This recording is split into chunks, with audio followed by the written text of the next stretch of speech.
di dalam masyarakat primitif, maka dia membagi ada namanya tingkatan teologi, tingkatan mitologi. Orang yang tidak punya ilmu itu memang agama belum andalan, agama andalannya. Tapi kalau orang sudah mulai berpikir metafisik, rasional, masuk pada tahapan positif bahwa sesuatu itu harus bisa dibuktikan secara konkret, maka agama dibuang. Jadi itulah yang kita ini belajar sebenarnya banyak dipengaruhi pandangan itu. Karena Agus Kam itu tokoh positivisme dan paradigma ilmu, cara kerja ilmu pengetahuan yang kita anut sebetulnya adalah positivisme. Tidak salah sebetulnya, cuma harus ditempatkan pada tempatnya. Sebab kalau dia dijadikan sebagai ukuran yang bersifat general untuk semuanya, pasti itu tidak cukup. Belum lagi kita bicara tentang eksistensialisme, marxisme, apa semua itu sudah pasti. Jadi agama dianggap satu. Nah, bagi kita sebagai orang Islam, kan dua-duanya kita harus hidup bersama. Kita harus hidup bersama dengan Islam menurut petunjuknya, juga kita harus hidup di dalam keadaan yang berubah-ubah ini. Sebetulnya begitu. Nah, itu sebabnya maka saya kira salah satu pemahaman yang bisa diangkat dari ayat, misalnya dalam Al-Quran dikatakan apa ya? Kadzalika ja'alnakum ummatan wasatan litakunu syuhada'a 'alan nas. Demikianlah Tuhan menciptakan kamu sekalian itu adalah umat yang wasatan. Jadi umat yang sebetulnya menjadi jembatan antara dua ekstremitas, kira-kira populernya begitu. Ekstrim bahwa kita harus hidup dengan pola lama yang tidak berubah, dan ekstrimnya yang lain kita harus hidup dengan pola baru yang semuanya tidak boleh diatur berdasarkan aturan lama. Ya, maka Islam mengatakan kadzalika ja'alnakum ummatan wasatan litakunu syuhada'a 'alan nas, supaya kamu bisa menjadi saksi di tengah-tengah kehidupan manusia yang berubah-ubah, yang bermacam-macam. Kira-kira begitu. Sebabnya maka kalau dalam pemikiran saya atau dalam pemikiran tertentu itu keunggulan atau kehebatan Islam itu karena Islam mengajarkan ajaran yang cocok jadi sahihun li kulli zamanin wa makanin, kan itu. Islam itu cocok untuk semua masa dan semua tempat. Wherever you are, whenever you are, bahkan however you are, siapapun kita cocok. Orang miskin, orang kaya, pejabat, rakyat, Islam itu bisa masuk dan menjadi pedoman bagi dia untuk hidup secara Islam. Sehingga tidak bisa kita, oh hanya cocok buat orang Arab. Oh tidak, Islam cocok buat orang Indonesia juga. Hanya cocok buat orang ini. Oh tidak, Islam cocok buat orang Cina juga. Tapi pertanyaannya adalah, bagaimana Islam yang cocok dengan orang Arab, cocok juga dengan orang Indonesia, cocok dengan orang Cina? Bukan itu ada orang mengatakan, kalau begitu kita sama dengan Arab, ya jangan begitu. Kan bisa saja begitu. Untuk supaya kita, ya ada yang sama lah, dan banyak yang tidak sama. Karena Al-Quran itu mengapresiasi, menghargai perbedaan. Bahkan Tuhan yang menciptakan perbedaan itu. Ya, dalam Al-Quran, wa min ayatihi khalqus samawati wal ardi wa ikhtilafu alsinatikum wa alwanikum. Kan kira-kira salah satunya begitu. Tuhanlah yang menciptakan langit dan bumi, Tuhan pula yang menciptakan perbedaan-perbedaan warna kita, budaya kita, bahasa kita, ekspresi budaya kita. Itu kan berbeda-beda. Tuhan yang menciptakan. Loh, kalau begitu harus dihargai perbedaan itu. Dan Tuhan sendiri bilang, "Walau sya'allahu la ja'alakum ummatan wahidatan." Kalau Tuhan mau, kamu satu saja semua sama, semua pikirannya sama, ya, kecenderungannya sama, karena itu tidak akan ada konflik, dan semua sama-sama, bukan begitu. Tapi Tuhan tidak menjadikan kita seperti itu. Walakin dia berwakum fima ata'akum. Tuhan itu hendak menguji kamu terhadap apa yang datang kepadamu, berikan datang, keadaan yang menimpa kamu, kira-kira seperti itu.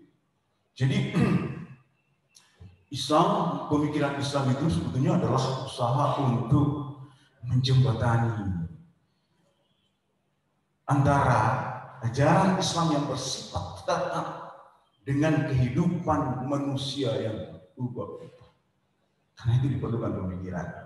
Nah, karena itu kalau kita berpikir tentang Islam ini memang harus kita perjelas. Ada Islam yang bersifat tetap, tidak berubah-ubah, berlaku universal. Ada juga yang berubah-ubah. Karena itu ada yang disebut dengan ajaran yang disebut, ya, ada yang tetap tidak berubah, qat'i sifatnya, qat'i universal. Tapi ada yang bersifat tatawur, dia bergerak, berubah-ubah, itu zanni sifatnya, kan gitu. Jadi harus begitu, jangan sampai dibolak-balik. Hal yang bisa berubah dipaksakan sama, hal yang tidak bisa berubah dibuat berubah. Nah, bagaimana caranya? Harus ada pemahaman gitu tadi. Oh ini qat'i, artinya sesuatu yang memang sudah seperti itu, bersifat mutlak, harus sama. Ini bisa berubah-ubah. Kira-kira sederhananya kalau kita berbicara tentang itu, saya biasa menggambarkan begini. Jadi kalau kita bicara tentang Islam, Islam itu kan sebuah istilah yang sangat luas. Islam. Kita duduk di sini kan bisa dikatakan Islam juga. Tapi kan ini kategorinya Islam yang berubah-ubah kan. Bisa begini, bisa tidak begini, kan bisa pakai apa? Pakai ini media sosial, bisa tidak, kan itu yang berubah-ubah.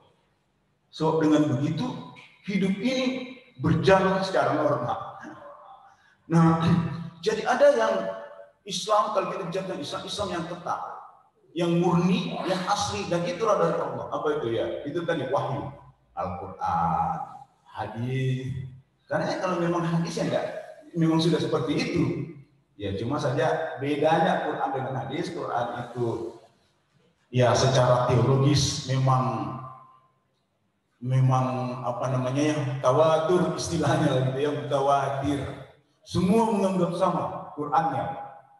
Jadi Sunni kalau kita berbicara itu Syiah, Ahmadiyah sama Quran. Iya, Islam Sunni, Islam Syiah, Ahmadiyah gitu ya. Kecuali mungkin kalau ada yang apa ini yang beda. Jadi kayaknya sejauh yang saya teliti, yang saya kaji, enggak beda. Sejauh yang saya teliti, kecuali mungkin ada yang punya. Tapi memang juga banyak yang di media sosial itu sampai di posting ayat ini katanya berubah apa semua. Tapi kan itu harus diverifikasi lagi gitu ya, karena masalahnya media sosial ini, waduh, masalah juga ya. Kadang-kadang yang tidak jelas, ya, kadang-kadang muncul dan kemudian diterima seperti itu. Jadi, nah, Islam yang memang orisinal, Islam yang dari Allah Subhanahu Wa Taala, ya Al-Quran, ya hadis, karena yang kita masukkan yang hadis yang betul-betul dari Allah. Saya yakin penceramah dua di depan saya itu ahli hadis semua ya, dari Prof. Arifudin Ahmad dan Dr. Andi Darussalam ahli hadis. Jadi ini pasti menjelaskan tentang itu. Hadis itu kan macam-macam. Dari segi kualitasnya ada sahih, ada hasan atau dhaif, dari jumlah perawinya ada mutawatir, ada masyhur, ahad. Belum lagi ada yang mursal, munqati, apa muttasil, wah macam-macam itu kan. Kalau Al-Quran tidak ada, punya Quran, ya Quran. Karena memang dia meyakinkan, sehingga disebutnya qat'iyul wurud, ya qat'iyul wurud, dia yakin betul benar itu dari Allah Subhanahu Wa Taala. Tapi kalau hadis, belum tentu, tunggu dulu. Ada banyak hadis riwayat Bukhari, ternyata diragukan. Ya, kalau Pak Arifudin Ahmad itu seingat saya waktu menulis tesis, dia menulis tentang hadis kedatangan Nabi Isa. Kan itu populer sekali, populer kedatangan Nabi Isa, maksudnya menjelang akhir kiamat. Dia teliti hadisnya. Kalau saya tidak salah paham, kesimpulannya hadis itu lemah. Ada di dalam Sahih Bukhari, juga tidak salah. Dan bahkan di tradisi kita itu sangat kuat sekali. The second coming of Jesus Christ, kedatangan kedua. Maka orang Kristen itu kan, waktu saya sekolah di Barat gitu ya, saya selalu juga di jalan, hey brother, are you a Christian? Do you believe in Christ? I said, no, I'm a Muslim. I believe Jesus is a prophet. Well, but you have to believe Jesus Christ will come. Jadi dia bilang sudah mau datang ini, Yesus Kristus. Dan kalau kamu tidak beriman, kau nanti rugi. Persis sama yang saya dengar di dalam hadis juga. Tapi kan itu masalahnya tadi, masalah hadis gitu ya. Tidak berarti memang kita harus mau menolak, tidak usah percaya hadis ya. Tapi ada yang ekstrim memang, itu yang namanya ingkar sunnah. Ya di antaranya itu menolak, wah ini kan banyak yang tidak berubah.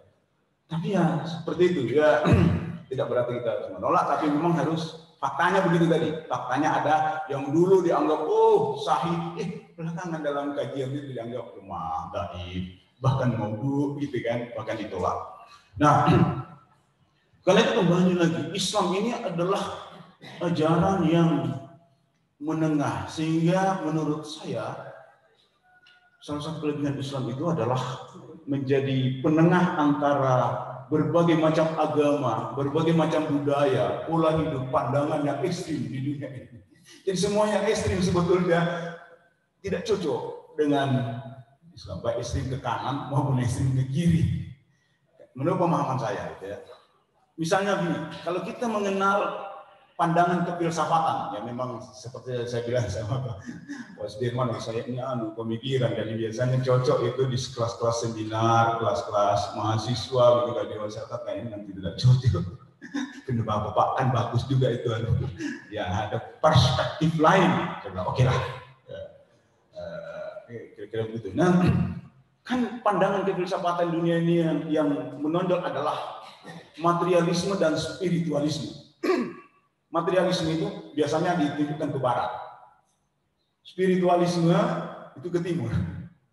Jadi misalnya kalau menyangkut masalah mau cari kemajuan material itu dunia barat masih unggul. Tapi kalau mau cari kebijakan spiritual, orang barat ke timur itu belajar, ya ke India, ke Cina, ke Korea sampai ke Indonesia. Karena dia. Nah, Islam di mana? Islam itu Northwest, Northeast, bukan barat, bukan timur. Jadi Islam itu sebenarnya ada di mana-mana dan berada pada posisi menengah. Sebabnya dulu ada presiden Bosnia, ya waktu Bosnia Herzegovina itu berdiri pertama kali, itu kan presidennya namanya Alija Izetbegovic, menulis sebuah buku yang judulnya itu Islam between West and East, Islam antara Barat dan Timur. Dan dia ingin menunjukkan bahwa Islam itu mengajarkan sebuah ajaran yang harmonis, yang memadukan antara pemenuhan kebutuhan material di satu sisi dan pemenuhan kebutuhan spiritual di sisi yang lain. Dan itulah sebetulnya konsep kebahagiaan atau salah satu indikator kebahagiaan, kemajuan, terpenuhi kebutuhan lahir dan batin. Kan kita biasa mengatakan seperti itu. Dari perspektif agama-agama, ya, kalau kita memperhatikan, karena saya tadi sengaja saya menyebut bahwa saya S1 perbandingan agama, karena Taurat itu atau agamanya orang Yahudi, yang sebenarnya Taurat itu dikenal sebagai agama yang sangat ketat hukum-hukum Tauratnya, hukum Taurat ketat. Jadi formalitas, biasanya kalau kita bicara hukum, norma, itu kan formalitasnya menonjol. Aspek-aspek formal keketatan harus begini, hitam putih, kan gitu.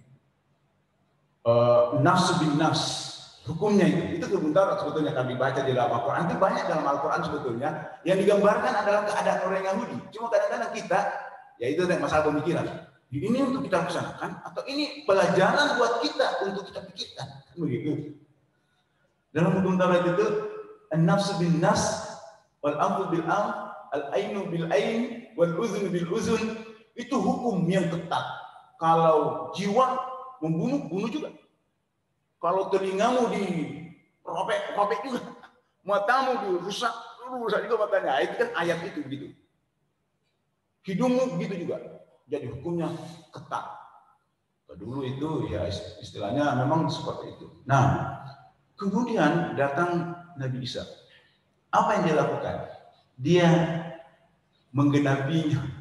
Kalau di dalam kitab itu, aku datang bukan untuk menghilangkan, menghapus hukum-hukum Taurat, melainkan untuk menggenapinya. Kira-kira kalau menggenapi itu ya Menyempurnakan, ada yang tidak selesai, ada yang kemudian diselesaikan. Apa yang dilakukan? Dia mengajarkan yang ya semacam antitesa. Kalau tisanya itu tadi hukum barat, dia antitesa. Kalau ada orang yang menempel kanan, jangan balas, kasih ini lagi. Ini bisa ada di kiri. Kalau tadi kan balas nih. Ada yang minta jubahmu, ini ambil lagi, ini baju, kasih lagi. Karena tidak penting itu semua. Yang penting adalah belas kasih, kasih sayang, cinta kasih. Kan gitu ya. Tapi kan akibatnya juga tidak ada kepastian hukum nanti. Nanti orang karena kalau begitu sembarangan sikat sana sini, tidak ada yang hukum dia atau dimaafkan. Kan itu. Maka Islam datang, dia bilang gini, kalau kamu mau menuntut, boleh. Menuntut keadilan, boleh. Ya, bisa setara apa. Tapi jika engkau mau memaafkan, itu jauh lebih baik. Wih, ini ajaran yang betul-betul luar biasa. Nah, disitulah sebetulnya kelebihan. Nah, jadi kalau sekarang ini sedikit-sedikit kita marah langsung sikat gitu. Itu kayak itu tadi, kayak yang awal. Tapi kalau ada yang diperlakukan begitu, tidak ada diam saja, pokoknya sudahlah kita nanti. Itulah sebabnya maka ini Karl Marx bilang itu agama adalah candu. Religion is opium for the people. Kenapa? Karena kalau dibilang sabar pokoknya, sudah dia sabar betul. Apalagi dia bilang, kalau kau sabar ya masuk surga. Sudah, dia pasti diam-diam. Itu namanya opium, itu namanya narkoba. Nah, kira-kira begitu. Jadi memang Islam ini perlu dipikirkan, dipahami. Tentu saja ini sangat luas, sangat panjang, terutama dalam konteks masa sekarang ini. Sehingga dengan demikian Islam bisa berkembang seiring dengan perkembangan kehidupan. Islam pernah maju, pernah menjadi super power pada masanya, pada masa the golden age of Islamic era, masa kejayaan Islam. Dan apa yang terjadi di situ sebetulnya karena semangat berpikir yang sangat maju. Ilmu pengetahuan banyak berkembang, teori-teori yang dikembangkan oleh dunia sekarang yang pengetahuan sebetulnya banyak berasal dari sana. Kalau tadi menyebutkan Agus Kohn sebagai bapak sosiologi modern, itu sebenarnya ada Ibn Khaldun abad ke-14 sudah ada, berarti jauh sebelumnya. Kalau kita bicara tentang matematika yang kemudian menjadi dasar perkembangan ilmu alam yang begitu hebat, sebetulnya itu digagas oleh Al-Khawarizm, seorang pemikir muslim yang kemudian namanya adalah Khawarizm menjadi algoritma oleh Avicenna, Kindia, semua itu. Itu artinya pada masa itu kiblat ilmu pengetahuan adalah Islam. Pertanyaannya, kenapa bisa? Karena itu tadi, karena tradisi berpikir dilakukan oleh para pemikir muslim. Demikian, lalu kemudian, tapi keadaan berbalik. Ketika dunia Islam sudah mulai memandang bahwa itu tidak penting, ya boleh jadi karena pengaruh pemikiran di Eropa, karena Eropa sudah bahwa agama ternyata tidak cocok dengan kemajuan. Maka juga ini masuk di kalangan umat Islam menyebabkan terjadi kemerdekaan berpikir. Nah, ini yang saya sampaikan sebagai pengantar. Mohon maaf jika ada hal yang kurang berkenan. Ya, saya cukupkan saja sampai sekian. Dan bisa berdiskusi mungkin lebih baik supaya saya tidak merasa jalan sendiri. Demikian. Wallahu a'lam bishawab. Billahi taufiq wal hidayah. Wassalamualaikum warahmatullahi wabarakatuh.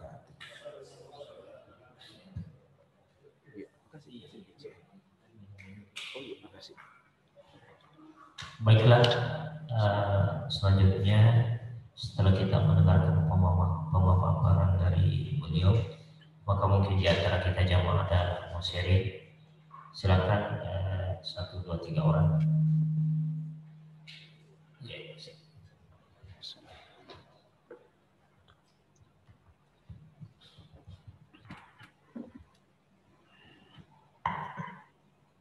Bismillahirrahmanirrahim. Assalamualaikum warahmatullahi wabarakatuh. Waalaikumsalam warahmatullahi wabarakatuh. Turun ketika Iqra bismi rabbik, itulah dasarnya Islam sebenarnya. Kalau kita mau lihat kemajuan yang sekarang itu bisa dipenuhi dengan ayat itu. Kelemahannya sekarang adalah ketika Iqra bismi rabbika dibawa ke barat, hilang itu bismi rabbika, yang dibawa Iqra'nya, yang dibawa ilmunya. Sementara di dunia Islam dikembangkanlah istilah Iqra bismi rabbika. Kalau kita bawa ke dalam konteks tadi berpikir, dia berpikir tapi dalam kesadaran ketuhanan. Itulah yang kita maksud dengan berpikir dan bersikap. Dia adalah umat dan wasatan. Dia akan menolak yang namanya kemas, yang namanya komte. Karena komte itu positivisme. Positivisme itu adalah non metafisik. Dia hanya sifatnya fisik saja. Kalau fisik masuk pemikiran. Karena objek pemikiran itu sebenarnya fisik. Objek pemikiran itu tidak. Tapi kalau kita menggunakan fisik berpikir, berarti bukan hanya fisik saja, tapi juga dalam konteks non fisik. Jadi Islam itu sebenarnya fisik dan non fisik. Itulah yang dikatakan dengan tapi juga dengan umatan wasatan. Dia tidak ekstrem kanan, dia tidak ekstrem kiri. Itu yang pertama. Yang kedua, ini menyangkut masalah akal. Terkadang kita berbeda tentang akal. Akal dalam artian sehari-hari itu dikategorikan sama dengan pikiran kita. Padahal kalau kita berpikir akal, itu berada pada potensi rohania. Tadi yang Pak Ustaz bilang, potensi rohania. Dia masuk yang sifatnya menyentuh kepada hati. Menyentuh kepada hati. Coba lihat ayat ini banyak sekali. Ada beberapa ayat yang akal itu merujuk kepada hati. Ada pada surat Al-Isra ayat 46. Lalu yang kiruna biha. Itu akal itu yang kiruna biha. Dia mengakal itu artinya menggunakan potensi hati. Nah, inilah kelemahan sekarang. Karena orang berbicara pemikiran terus, tidak salah juga. Tapi lupa dengan amalnya tadi, lupa dengan akalnya tadi, lupa dengan zikirnya tadi. Jadi seharusnya di bawah apapun perkembangan yang terjadi, itu perkembangan fisik. Fisik itu tidak bisa dilepaskan dari non-fisik. Dia sifatnya bisa. Kalau kamu ditarik fisik, sifatnya fisik. Yang ketiga, modern age. Modern age itu adalah peristiwa jaya Islam. Banyak lain-lain tokoh Islam. Tokoh Islam seperti Al-Ghazali, Al-Kindi, Al-Farabi, Al-Khwarizmi, dan seterusnya seperti yang dibilang tadi. Ya. Kenapa mereka maju? Dia menggunakan pikiran. Tapi dia berpikir. Dia juga berpikir. Tidak lepas dari zikirnya. Ketika ini dibawa ke barat, pikirannya berjalan. Tidak ada zikirnya. Jadi kembali kepada kalau Islam mau maju, kembangkan pikiranmu tapi dalam kesadaran Tuhan. Kembangkan fisikmu dan dalam kondisi negatif. Kembangkan sifatnya boleh kamu lihat dan sifatnya boleh kamu lihat. Kembangkan juga yang tidak boleh kamu lihat. Latu bersegur, latu. Kira-kira itu saja. Ya, mungkin langsung saja biar lebih interaktif. Ya betul, saya setuju Pak semuanya ya. Iqra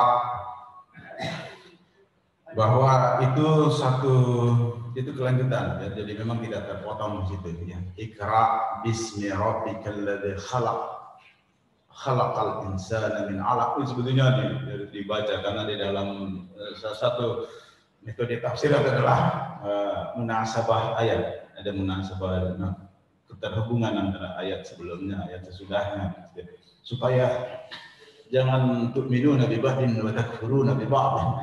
Jadi memang harus melihatnya. Nah, tapi secara keseluruhan seperti yang Bapak sudah katakan tadi, memang pembacaan itu kalau bismi rabbik dengan nama Tuhan tidak bisa ikra berhenti. Alladzi khalaq. Nah, ini penjelasan lagi. Tuhan itu kan juga di kalangan manusia bermacam-macam. Karena Tuhan itu kalau dalam bahasa Arab ilah itu Tuhan. Apa saja yang kita anggap prinsip dan menyebabkan kita menggantungkan diri kepada itu ilah namanya.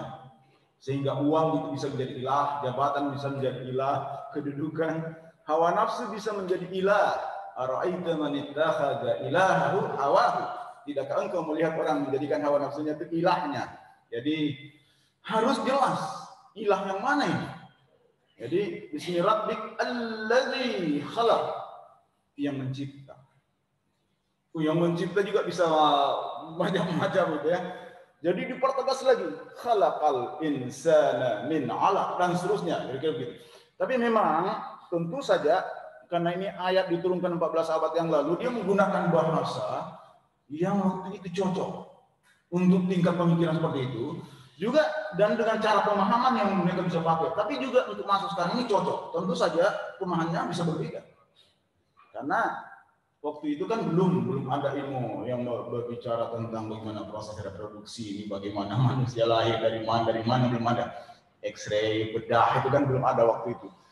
Tapi hebatnya ini seorang dokter Prancis yang bernama Maurice Bucaille menulis buku Le Bible Le Coran et la Science, itu menunjukkan, mengatakan ini Quran luar biasa hebatnya. Bisa berbicara tentang sesuatu yang nanti pada abad 19 dan 20 itu baru ilmu mengkonfirmasi benar itu. Apa itu? Misalnya itu tadi, khalaqal insana min 'alaq, yang menciptakan manusia dari alaq.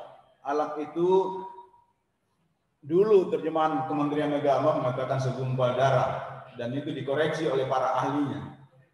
Kan dia bilang kayaknya alaq waktu itu ketika terjadi pembuahan dan kemudian ada yang menempel di dinding rahim itu belum segumpal darah. Sehingga istilah alaq ini bisa diterjemahkan dengan sesuai dengan tingkat kemampuan yang nanti. Prinsipnya alaq sesuatu yang menempel, menggantung di dinding rahim. Kan luar biasa itu. Karena waktu itu belum ada ilmu pengetahuan kedokteran, ilmu budaya dan lain-lain. Tapi kok bisa bicara tentang itu? Nah, jadi jelas saya setuju bahwa itu adalah Iqra bismi rabbik, itu harus diturunkan dan diteruskan untuk memastikan bahwa pembacaan itu adalah pembacaan yang tidak liar, tapi pembacaan dalam koridor, dalam bingkai yang benar. Dan disitulah sebetulnya bismi rabbik artinya tetap akal ini diposisikan di bawah wahyu. Sebetulnya begitu, di bawah bimbingan hidayah dari Tuhan. Karena itu maka bagaimanapun pemikiran tetap memandang wahyu itulah di atas, itulah prinsipnya. Dan pemikiran itu muncul di bawah, di bawahnya, termasuk filsafat di situ. Karena pemikiran tinggi filsafat. Jadi cuma biasanya ada orang yang begitu ya tiba-tiba saja mengatakan, oh itu dianggap pemikirannya lebih tinggi, filsafatnya lebih tinggi. Sebetulnya tidak. Semua filosof Muslim itu berpandangan dan punya keyakinan bahwa wahyu itu harus tinggi, harus di atas. Ya, sebabnya maka Nabi, menurut misalnya Al-Farabi, seorang filosof Muslim, Nabi itu adalah manusia yang akalnya hebat melebihi akalnya para filosof. Nah, itu saja sudah menunjukkan bahwa kalau begitu wahyu yang diterima oleh Nabi itu adalah proses akal, tapi proses akal yang hanya bisa dijalani oleh mereka yang memiliki akal lebih tinggi. Istilahnya akal mustafad. Nah, lalu kemudian muncul para filosof yang akalnya itu hanya akal latihan. Karena dia terlatih berpikir, maka dia bisa berpikir secara cermat, secara jeli, tapi tetap saja Nabi di atas. Nah, itu sebetulnya itu, tapi itu kan kadang-kadang banyak mengatakan, oh Nabi dianggap dibawa dari filosof. Menurut yang saya pahami tidak begitu.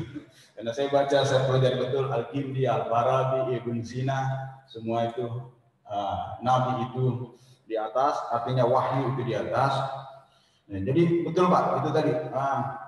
Cuma saja kan ini dalam konteks sejarah, mengapa sampai pembacaan di bab menghilangkan agama, kan itu tadi masalah masa the dark age, masa kegelapan di Eropa yang waktu itu dianggap biangnya adalah agama, biangnya adalah budaya, dan karena itu maka semua itu agama dan budaya itu dikoreksi, bahkan ditinggalkan. Nah, berkembanglah ilmu pengetahuan di Barat lepas dari akarnya, lepas dari rohnya, roh keilahian tadi, roh keilahian. Maka menjadilah ilmu yang positif, ilmu yang sekuler dan lain-lain.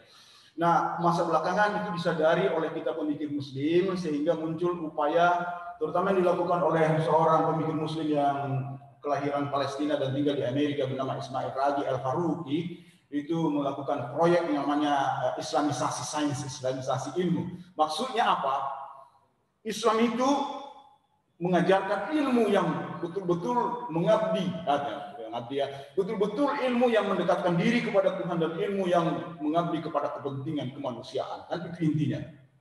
Nah, Barat menghilangkan itu aspek-aspek ketuhanan itu tadi, maka harus diislamkan kembali. Maka itulah tadi ya, diislamkan. Maka kami misalnya di UIN atau di UNI saya kira juga itu melakukan reintegrasi atau integrasi ilmu dan sains begitu supaya ini kembali lagi. Jadi itu sadar bahwa ketika seorang dokter, seorang ahli ekonomi itu semua adalah itu tadi kadar-kadar yang sudah ditetapkan Allah sebetulnya yang dipahami oleh manusia ini. Ya, lebih kadar apa sebetulnya begitu. Maka orang Islam punya pemahaman seperti itu. Jadi saya setuju Pak tentang itu. Tinggal kita ini gimana sekarang membangun kembali, menghidupkan kembali Iqra sebagaimana yang pernah dijalani atau ditempuh oleh pemikir non-muslim. Menyangkut masalah akal, akal itu adalah sesuatu yang bersifat rohania. Memang tidak pernah kita melihat akal.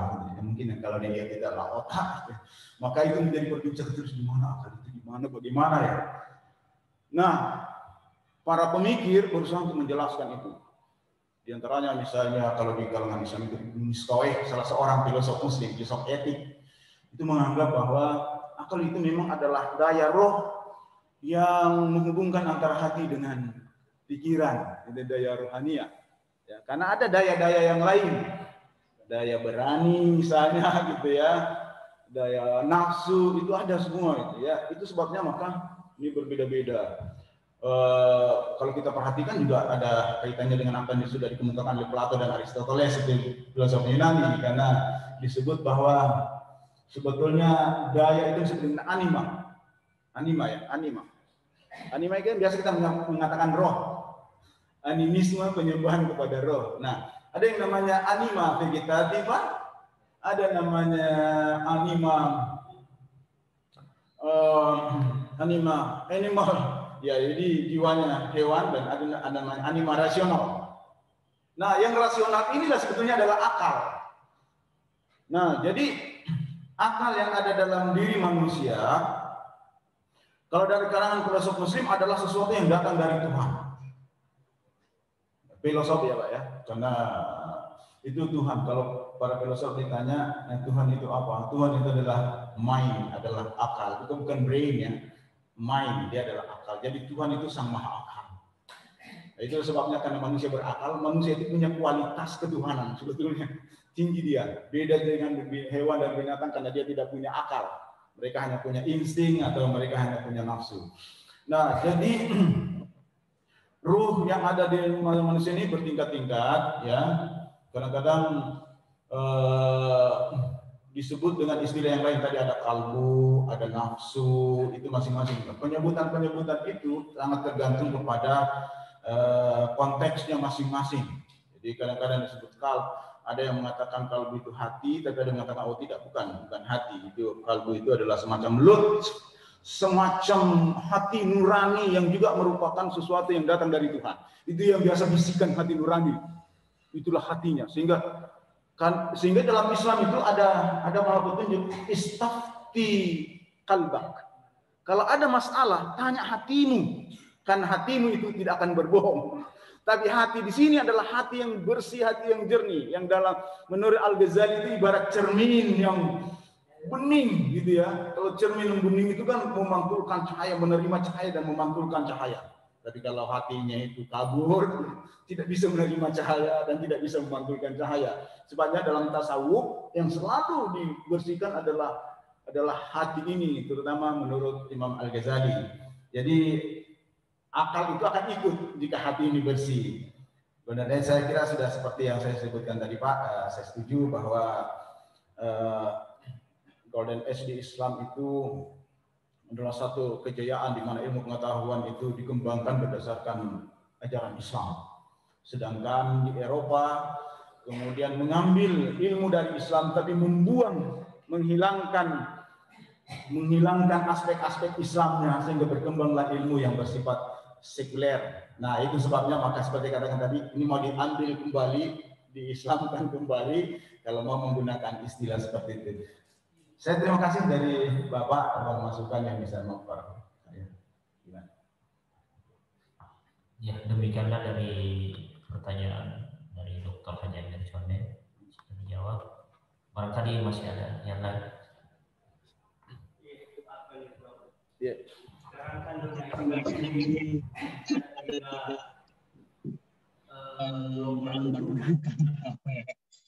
Kita kenal dengan ada Hanafi yang berkembang, sehingga pemikiran Islam kan selalu memilih antara pilihan-pilihan seperti itu. Kembali ke masa lalu atau kita mengembang ke masa depan yang lebih konkret, lebih nyata. Apalagi dengan berkembang takfiri yang juga sudah masuk pada wilayah-wilayah semua yang baru itu yang tidak punya nas, baik kategori pemberani itu pemungkaran. Mungkin dari situ lahirnya benturan-benturan pendapat sehingga melahirkan perbedaan yang walau apakah sudah berbeda. Nanti gimana solusinya di perbedaan ini?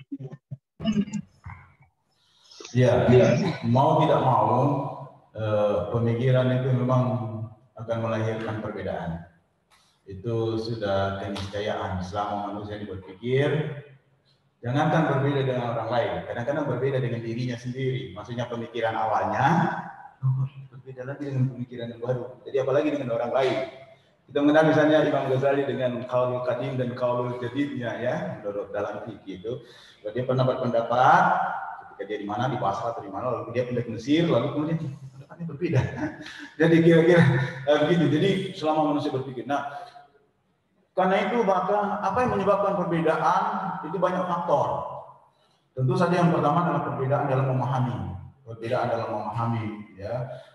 Karena di dalam Al-Quran ini ada lafaz-lafaz yang disebut lafaz mustarak atau dalam logika disebut univok, bukan univok, equivok dan kadang-kadang analog. Kan kalau dalam logika ada univok, kata yang jelas makna dan lafaznya itu berhimpit, pas. Dia mengatakan nah ini jalan kotek kan gitu ya. Tapi kan bisa saja dengan saya mengatakan jalan kotek tapi bukan yang ini karena ada makna lain. Nah, itu namanya sudah lafaz mustarak. Dalam Al-Quran kan ada banyak begitu. Jadi misalnya apa ya tentang haid perempuan yang salah atau kuruk itu ada perbedaan ulama. Ada yang mengatakan 3 kali haid, ada yang mengatakan 3 kali suci. Beda itu. Kali suci mungkin agak lebih lengkap ya karena sudah 3 kali suci. Kalau haidnya kan begitu haid berhenti sudah. Tapi ini kan suci. Jadi beda. Fansahu bi ru'usikum dan misalnya ada banyak gitu ya. Yadullah wa aydihim. Jadi perbedaan di dalam memahami itu karena memang ayat sendiri memungkinkan terjadi perbedaan. Karena itu perbedaan tidak mungkin dihilangkan. Menurut saya perbedaan itu adalah sesuatu yang niscaya, yang mesti. Sehingga yang paling penting adalah bagaimana mendialogkan perbedaan itu sehingga terjadi saling tukar pendapat. Jadi tadi itu misalnya Salafiyah atau Halafiyah itu kan metode sebetulnya. Metode, cara dia untuk cara yang salaf itu kalau bisa jangan pakai ini dulu. Nah, itu kan metode. Oh, cari dulu riwayat. Nah, maka ada namanya tafsir bil riwayah atau bil ma'thur. Satu ayat ditafsirkan oleh ayat yang lain, oleh hadis yang lain. Itu namanya metode.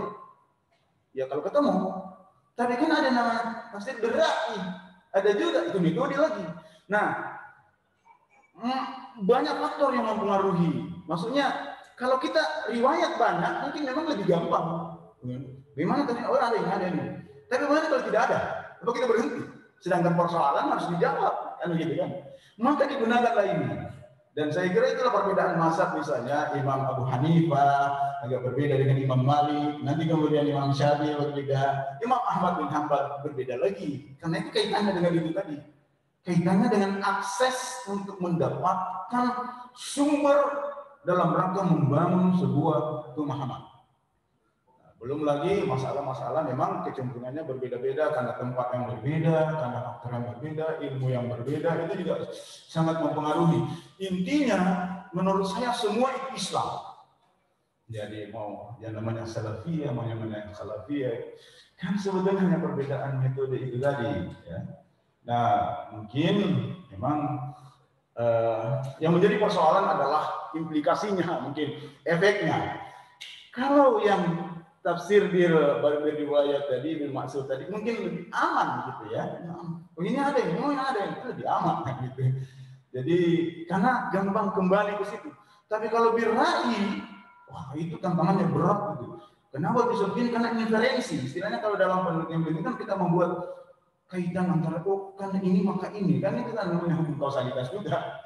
Kalau begini maka begini, kalau begini, masa kita mau menolak itu? Sedangkan itu tadi yang saya sudah katakan adalah qadar fahada. Tuhan memang menentukan kadar-kadar itu tidak bisa ditolak, memang sudah harus begitu. Nah, karena itu yang paling penting menurut saya bukan saling menyalahkan. Sebab di dalam Islam juga ada isyarat mengatakan al-ijtihad la yuqaddu bil ijtihad. Istihad yang satu sebetulnya tidak bisa dianggap karena kau berarti begini maka ini langsung batal, tidak bisa begitu. Karena dia juga bisa balik. Kamu yang salah. Jadi istihad ya silakan selama istihad itu memang dijalankan sesuai dengan prinsip-prinsip yang diakui. Ya itu mungkin itu masalahnya.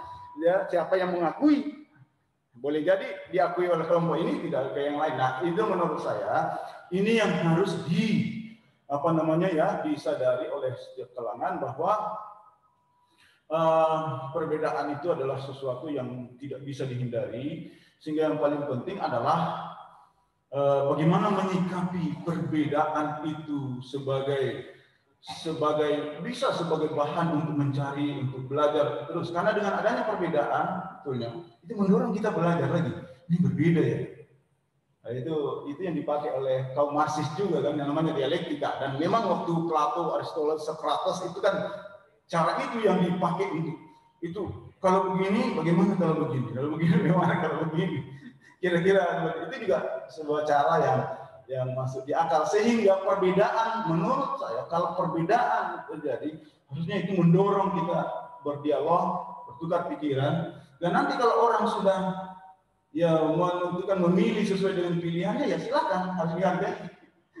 Jadi kira-kira begitu. Tapi yang pasti yang penting adalah berpikir ini perlu dijalankan, sehingga di dalam saya kira sebuah hadis atau riwayat yang mengatakan begitu ya, bahwa idza ijtahada al-hakim fa asaba falahu ujrani wa idza khata'a falahu ajrun wahidun. Jadi kalau benar dapat dua, ya orang berpikir itu. Al-hakim tidak mesti bahwa hakim pengadilan, menurut saya hakim itu orang yang bijak, orang yang berpikir, sehingga para ulama itu orang-orang bijak, para pemikir ya. Kalau pikirannya itu benar dia dapat dua, dan kalau salah masih dapat satu. Artinya mungkin di sini kita tidak alergi terhadap hal-hal yang menyebabkan terjadi pemikiran, perbedaan. Sebab perbedaan itu adalah sesuatu yang tidak bisa dihindari. Saya kira itu saja. Pak Said.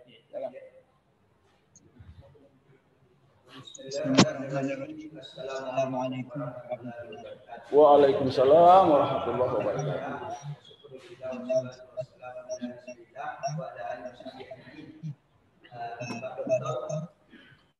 Dalam membicarakan pemikiran, kalau seperti kami ini itu berpendapat bahwa segala bentuk pemikiran itu pada artinya tolak ukur kebenarannya.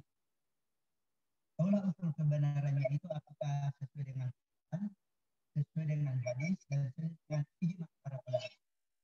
Karena dalam Quran dikatakan ya ayyuhalladzina amanu atiiullaha wa atiiur rasulah wa ulil amri minkum. Ya. Jadi ulil amri dalam masalah agama tentunya para ulama. Kemudian Syekhul Islam Ibnu Taimiyah mengatakan man qala bil Qur'ani wa sunnah wal ijma' fa huwa min ahli sunnah wal jamaah. Siapa yang selalu merujuk kepada Quran dan hadis dan ijma' kesepakatan para ulama, itu adalah ahli sunnah wal jamaah. Nah, jadi dari pemikiran ini menunjukkan bahwa siratal mustaqim yang ada dalam Fatihah ini sebenarnya adalah ahli sunnah wal jamaah, Quran, hadis dan ijma'. Dengan demikian, pemikiran-pemikiran yang menyimpang dari ahli sunnah wal jamaah ini, minta maaf, umpamanya Syiah atau Ahmadiyah atau pluralisme, sekularisme dan liberalisme, itu sudah difatwakan oleh ulama bahwa ini adalah menyimpang dan tidak. Jadi kalau menurut saya, kita ini sebagai umat Islam sebenarnya sudah memiliki acuan sebagai jangan kita apakah ini Syiah benar atau salah ini. Yang hanya sudah ada fatwa majelis ulama yang berdasarkan Quran dan hadis dan ijma para ulama. Ya kira-kira bagaimana tanggapan Bapak tentang cara pemikiran yang seperti ini? Terima kasih. Assalamualaikum warahmatullahi wabarakatuh. Assalamualaikum warahmatullahi wabarakatuh. Ya, ini juga pemikiran tadi. Ya itu tadi bahwa akan ada perbedaan-perbedaan. Ya, mungkin fatwa yang disebut fatwa ulama. Ya ada lah, tapi juga ada pertemuan ulama sedunia di Jordan yang prakasai oleh Raja Abdullah itu tahun 2005 kalau tidak salah, itu dengan risalah aman, dan itu ulama bukan cuma dari Jordan, dari Indonesia banyak ulama yang hadir dan negara-negara muslim banyak hadir dan menyebutkan bahwa itu tadi Syiah yang disebut ada Ja'fariyah, ya, bahkan ada kelompok lain yang mengatakan Ahmadiyah tidak masuk, itu adalah muslim saudara. Dan ini juga satu pendapat Pak, ya, dan tidak apa-apa gitu, tidak apa-apa. Jadi si ulama itu mungkin punya otoritas juga, tapi kan si ulama itu bagaimana, ulama di sana juga bagaimana, semua. Jadi yang paling penting adalah okelah kita berprinsip bahwa kita berbeda dengan itu, berbeda, tapi tidak berarti bahwa kita harus menghilangkan perbedaan itu, apalagi dengan kamu itu apalagi masuk neraka atau apa kan Pak Ilyas tadi sudah menyebut apakah itu kelompok-kelompok yang cenderung takfir itu terlalu gampang. Menurut saya itu seharusnya sangat dipersulit mengkafirkan itu, karena juga suatu saat itu Rasulullah SAW marah kepada anak angkatnya Usama bin Zaid karena dilapor kepada Rasulullah bahwa Usama membunuh seorang suku dari misalnya itu dari orang Yahudi yang mau memberontak. Ketika itu didatangi oleh pasukan utusan Rasulullah ke sana, maka ditangkaplah satu orang tidak melarikan diri. Lalu orang itu kemudian menyampaikan syahadat pada Sallallahu Alaihi Wasallam, pada Rasulullah. Tapi kan Usama ini seorang anak muda mungkin yang perasaannya masih dan ini akal-akalan ini karena sudah tidak ada cara lain lagi, dia bunuh orang itu. Nah, sahabat yang tadi sudah berusaha mencegah itu melapor kepada Rasulullah. Sampai menurut riwayat yang sampai kepada kita, itu 3 kali Rasulullah itu menegur Usama dengan bahkan dengan kesannya marah. Akatalta, apakah engkau betul membunuh? Lalu kemudian dikatakan, kau sudah buka dadanya kah? Sehingga kau mengetahui bahwa dia hanya berpura-pura mengatakan la ilaha illallah. Artinya, ya sebetulnya hal yang sangat penting itu ada di dalam, dan yang ada di dalam itu tidak tahu sebetulnya kita ini, gitu ya. Nahnu nahkumu bidzawahir wallahu yatawalla sarair. Sir yang fundamental dalam seperti Allah. Jadi dalam kehidupan bersama selama kita tidak saling membunuh apalagi gitu ya, tidak saling, saya kira itu sesuatu yang akan selalu ada, perbedaan akan selalu ada, orang yang mengklaim diri paling benar selalu ada. Tapi ya yang paling baik adalah ya orang menganggap kita mungkin lawan, tetapi kita anggap sebagai kawan dan lain sambil melihat bagaimana caranya supaya tetap kita bisa hidup. Jadi saya mengapresiasi pendapat Ustaz Said tadi bahwa ya itu bahwa Quran. Nah, tapi kalau ditanya semuanya Pak, semua jawabannya sama juga. Kami ini Syiah, kami juga ikut Al-Quran, kami juga ikut Rasulullah, kami juga ikut ijma. Tapi ijma'nya siapa? Ya ijma'nya ulama-ulama yang menurut dia. Salahkah dia mengatakan begitu? Bagi kita mungkin salah, bagi dia tidak salah. Karena itu yang dia. Jadi maksud saya kita bicara tentang benar dan salah ini memang kita semua punya ukuran-ukuran saya kira, gitu. Dan itu haknya kita. Hanya itu saya Islam yang lain.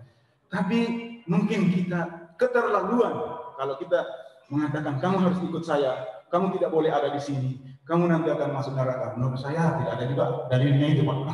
Menurut saya tidak ada juga dalil Qurannya, dalil hadisnya ataupun dalil itu, kecuali pendapat itu tadi, pendapat Ibnu Taimiyah misalnya. Dan Ibnu Taimiyah kita takzim pada beliau, tapi pada masanya juga para ulama berbeda dengan dia, bahkan kebanyakan ulama berbeda dengan dia, sehingga ijma, kalau kita mengatakan pada ijma pada masa Ibnu Taimiyah tidak masuk dalam golongan itu, dia menyalahi ijma. Buktinya dia selalu dipenjara karena bertentangan dengan pendapat ulama yang berpengaruh, dan bisa dikatakan yang lebih banyak pada masa itu. Jadi tidak apa-apa, maksudnya semua kita menghargai, semua kita terima pandangan itu. Ketika kita berbeda, farudhu ilallahi wa rasul, saya juga punya pendapat, kembali pada Allah dan Rasulnya, bukan kembali pada penafsiran. Kamu pakai ayat ini, oh ya, saya pakai ini, kita sama. Tafsirannya beda, jangan pakai yang tafsiran beda itu. Jadi kembali kepada apa yang ada di Al-Quran, pada hadis, bukan pada pendapat kita, pada pendapat bahwa kita, tapi dari mana mereka mengambil pendapat itu. Nah itu yang menurut saya. Lebih dan kurangnya saya kira mohon dimaafkan. Silakan Pak. Iya, silakan. Terima kasih. Saya dengan Bapak menyebut Risalatul Aman. Ya, Risalatul Aman. Bahwa ada kesepakatan para ulama seluruh dunia membenarkan si ayat. Alhamdulillah saya diberi saya satu kali dikasih dan saya sudah baca baik-baik Pak, itu salah itu membenarkan risalah apa namanya, lalu di situ ditulis Pak bahwa semuanya ini dibenarkan karena perbedaan yang terjadi di kalangan golongan ini adalah perbedaan yang penting. Semuanya mengakui kepentingan yang enam yang kita kenal, semuanya mengakui kepentingan yang lima. Jadi si yang dibenarkan yang mengakui iman yang enam, rukun Islam yang lima. Tapi si yang ada sekarang di Indonesia, manusia Islamnya, dia punya rukun iman yang lima. Dia al-uluhiyah, al-nubuwah, al-wa'ad, al-wa'ad, al-adl, cuma lima. Jadi ini bukan perbedaan kecil. Kemudian salah satu di antara imamnya, siapa yang tidak percaya kepada manusia yang benar, dia tidak beriman. Kemudian ada Islamnya, lima tapi tidak yang ada adalah al-hidayah. Jadi kalau kita ini membenar-benarkan semua tidak ada yang salah kalau dan tidak ada putusan majelis ulama. Ijma mana yang dimaksud di sini? Terutama ijma para sahabat.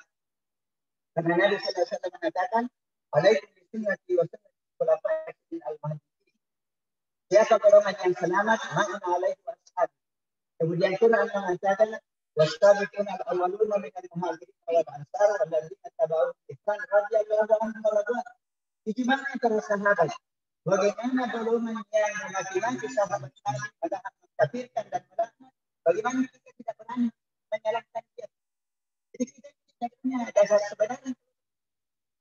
Ya, ini bukan tapi imannya sahabat, lalu para sahabat tidak diakui, Abu Bakar tidak diakui.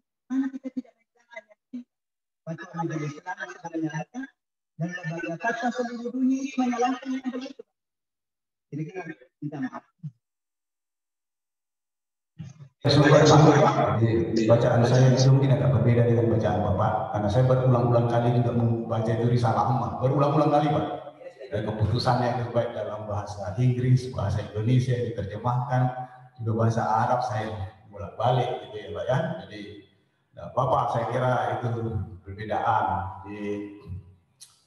Cuma memang kita tidak bisa menafikan bahwa perbedaan itu pada masa sahabat itu kita bisa bayangkan saja misalnya ya, Utsman terbunuh itu gara-gara apa, ya?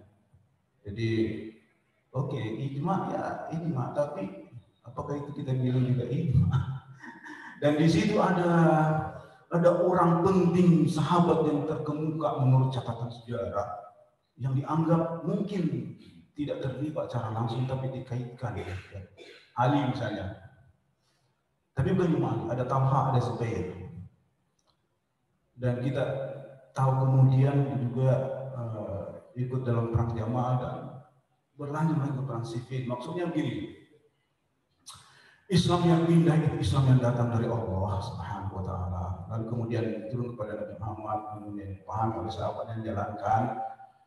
Di sana ada sejarah yang menunjukkan kepada kita bahwa kita harus bersikap kritis. Sebab kalau kita mau mencontoh para sahabat itu, ya mari kita saling membunuh saja. Karena ini dilakukan juga di sana. Tapi saya kira tidak sampai ke situ, Pak. Maksudnya saya setuju dengan Pak Said ini indah sekali sebenarnya, tapi tidak bisa kita simplifikasi sederhanakan menurut perasaan kita atau menurut majelis yang selalu kita ikuti. Makanya kita diskusi seperti ini sesuatu yang kita buka. Tapi intinya terlalu jauh menurut saya mengkafirkan Syiah, karena itu tadi yang Bapak apalagi menyebut Syiah itu variannya banyak sekali. Ya, Syiah besar itu ada Zaidiyah, Ismailiyah, lalu kemudian Isna Asyariyah. Dalam Isna Asyariyah itu ada varian lagi yang banyak-banyak. Sehingga kalau kita bicara tentang Syiah, tunggu dulu Syiah yang mana ini? Jangan-jangan Syiah yang sedikit ini kita anggap bahwa itu semua dalam ilmu pengetahuan tidak boleh begitu. Itu namanya generalisasi. Saya kira pada kalangan ilmuwan, terutama yang bicara tentang masalah kuantitatif atau pemikiran, kita tidak bisa membuat generalisasi secara serampangan. Ya, karena itu prinsip universalitas, objektivitas, itu semua harus dijunjung tinggi dalam ilmu. Nah, itu sebabnya maka saya bilang, bisa nggak saya kalau duduk-duduk begini ceramah ya? Karena kebiasaan saya S3 dan S2 itu lebih menarik bagi saya karena seperti itu. Tapi saya belajar dari Ustaz bahwa itu tadi ada bahan yang disampaikan bahwa ada tadi rukun iman, rukun Islam apa semua itu. Kira itu juga masih bisa didiskusikan lagi ya. Masih bisa didiskusikan lagi. Cuma tidak bisa kita merampungkan, menyelesaikan. Saya kira itu saja. Oke ya. Silakan Pak. Dari Syria berkembang. Di perguruan tinggi itu sudah berkembang di kampus apa? Yang tadi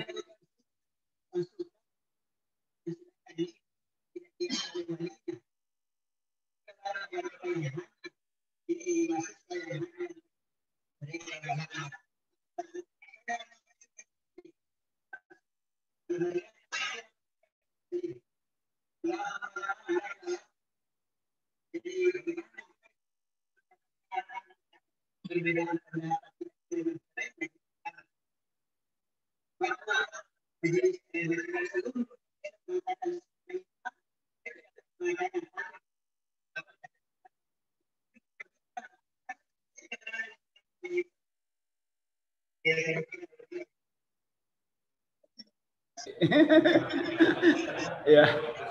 ya masukan. Mungkin cukup ada yang lain lagi mungkin. Ya, baik. Ya, terima kasih. Alhamdulillah, demikianlah kajian Ahad Subuh pada kali ini dibawakan oleh Dr. Haji Nurman Said MA. Mudah-mudahan apa yang disampaikan tidak bisa ambil manfaatnya dan menjadi bahan ilmu bagi kita untuk ke depan. Baiklah, barangkali untuk lebih hikmatnya ditutup dengan doa oleh Bismillahirrahmanirrahim. Alhamdulillahirabbil alamin, hamdan lillahi hamdan syakirin, hamdan yuwafi ni'amahu yukafi mazidah ya rabbana lakal hamd kama yanbaghi li jalali wajhikal karim wa azimi sultan. Allahumma shalli wa sallim ala sayyidina Muhammad wa ala alihi wasallam. Allahumma ya Allah, nawwir qulubana bi nuri hidayatika kama nawwarta as-samaa'a wal arda bi nuri shamsika wa rahmatika ya arhamar rahimin. Allahumma aslih lana dinana alladhi huwa ismatu amrina wa aslih lana dunyana allati fiha ma'ashuna wa aslih lana akhiratana allati ilayha ma'aduna waj'alil hayata ziyadatan lana fi kulli khair waj'alil mauta rahatan lana min kulli syarr.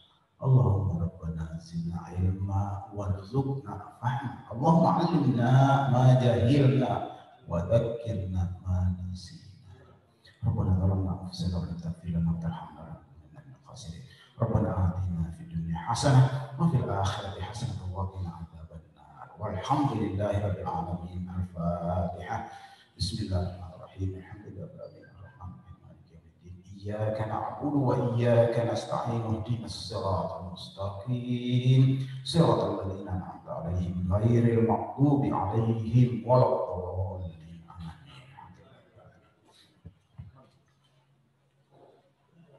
Alhamdulillah. Oh iya, masih.